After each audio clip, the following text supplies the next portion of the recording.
Hello everybody, Jessi from Brilliant by Design here. I'm going to show you how I used my Erin Condren lesson planner for the school year. It's summer now, so getting ready for the next school year. So this was my first Erin Condren teacher planner. I got it at the same time as I got a Erin Condren life planner, and I used both of them. So this video is going to be about just generally how I use this planner to plan for the whole school year. I currently teach first grade. Part of talking about it might be somewhat of a review. And then I'm going to show you how I use the monthly pages and how I use the weekly pages. Alright, so this was the cover I chose, and it was customized with my name. It held up really well. There are a million reviews and videos about these planners, so I'm not going to talk about that. You can tell that I did not use a lot of these pages. This was helpful for doing a birthday chart, but I did a separate birthday chart, which maybe I'll show in another video. Okay, so this page is supposed to be keeping track of absences. I didn't need to keep track of that in here. But what I did use this part for was keeping track of, and I covered up all the names and scratched out names throughout this. So I used this section to keep track of all the parents and family members who were chaperones on different trips. And then here was where I kept track of different visitors into the classroom. Again, family members and such who came in and shared either holidays or some cultural share or a game. There were lots of different shares. And then here I kept track of students who presented at different assemblies and such, and to make sure that everyone who wanted to got a chance at least once throughout the year. Okay, this page I kept kind of tabbed because I used this grid to keep track of groups. So I would make small groups of students for word study and for guided reading, which I call book clubs. And these groups would change throughout the year, so you'll see periodically different groups. I did an okay job keeping track of this, but not perfect. The students' names are covered up, but you see the different spelling and writing skills that each group was working on, so that I could kind of differentiate learning for that. This was a list of students who needed more handwriting instruction. And then here, the different reading levels and groups. And then I kept track for a little while of the books that each group had read so far. But I think I dropped off doing that. Again, this is just October, November, December, and then January. And then again, another round of word study groups and what they were working on. So I referred back to this page probably more than any other page. I did not fill out the yearly plan. That stuff I have kind of on the computer. And it gets into monthly pages. Okay, so I didn't do anything for August. Here I kept track of, I just went around and looked at what different children were reading when they were practicing going book shopping for Just Right books for their levels, and just to jot down like what they were interested in. And sometimes I would write notes like, this child said this felt easy for them. This one said, this book, I picked it, I like it, but it's challenging. So that helps me to know what the children were independently going for in terms of reading, and could help me with parent-teacher conferences and things like that.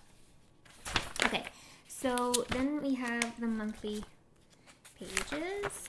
I covered this up because I kept track of the students' choices for something I called picnic partners. So they would choose a partner to have lunch with once a week or so. And so in the beginning of the year, I wanted to make sure everybody had a partnership with everybody else so that people weren't just picking the same person over and over, which is the point of that routine, was to make new friends. So this was a list of parent-teacher conference prep checklist that I ended up putting that on the computer, but that's where I kind of drafted it. You'll see I really month to month it would differ how much I kind of decorated the plans or how much detail I went into based on how much time I had. But monthly I would keep track of students' birthdays, important meetings and faculty meetings and such, events, kind of coworkers' birthdays and assemblies. I was teaching an after-school class, so have track of that. In the notes section, I would just write general things for that month that I knew were coming. That's what you see there. So again, holidays, different shares, or again, like when parents would come in. These are the stickers that come with the planner. Had a lot of professional development. I went to POCC in December, and there's a lot going on. And then we had our winter break. And you see, again, report writing and stuff, etc. So you get the idea, and I can go into more detail later about the actual plans, but you get the idea of how I use the monthly pages.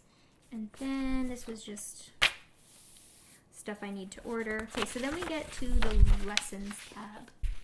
So for the weekly planning, I experimented, again, this was my first Erin Condren lesson planner. So I started off using it like you see here, and then I experimented with different ways of using it, but until I found kind of a groove. Okay, so for each day, I would write the date and any pertinent information for that day that I didn't want to forget. So this is like a quick look at the day, like don't forget I have a tutoring appointment after school, it's the first full day of school, I need to email people or whatever. So that's that. And then here is where you're supposed to put the subject or period here. So I would think about it like this is the morning. So morning activity and morning meeting time and what we would do for those times. And then generally here would end up being where I put all literacy or language arts stuff. But since this is the very beginning of the year, it's mostly things like community building and getting to know you, practicing the fire drill. And I generally followed the Responsive Classroom, the first 6 weeks of school book, and how to start your year off. And then here's where I plan generally for math and or social studies. Over here is stuff I had to do after school and like a to-do list for the week. So then I started to experiment with making my own stickers. So I made these category stickers and I formatted them to fit in these boxes. So like morning activity and morning meeting, literacy, math, to do, and after school. I even made little read aloud stickers. I did not keep that up because cutting the stickers out took too long and it just didn't work for me. So here I went back to kind of sloppy planning, and then here I have my crazy to-do list and after school appointments. So then I switched the order of those and did, again, it's morning, language arts, math and social studies. This would be after school appointments, and then my to-do list for the week. And I started to draw the lines, to separate them and make little headings. And then I started to decorate a little bit and have fun with it. That was the idea of getting this planner, because the previous year I didn't have a paper planner and I was just using my Google Calendar as my plan book, if you will, and it did not work out for me.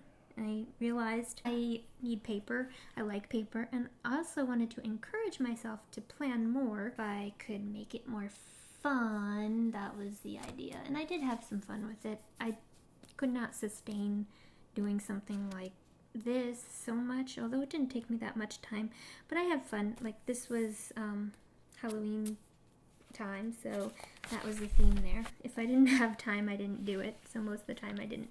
And probably because this is parent-teacher conferences. Here I was doing a kind of a Lisa Frank theme because I had a sticker book, Lisa Frank, total throwback to my elementary school days, so that was fun.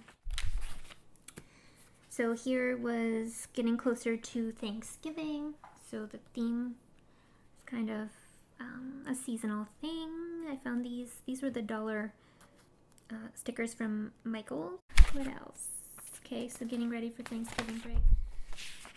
Here was more of a winter theme from Hanukkah. Oops. So I kept using this format, the morning language arts, math, and social studies after school to do.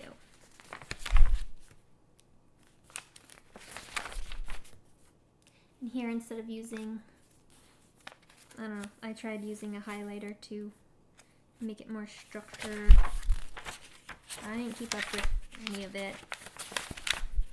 And sometimes didn't plan at all, as you can see. Alright, so what else?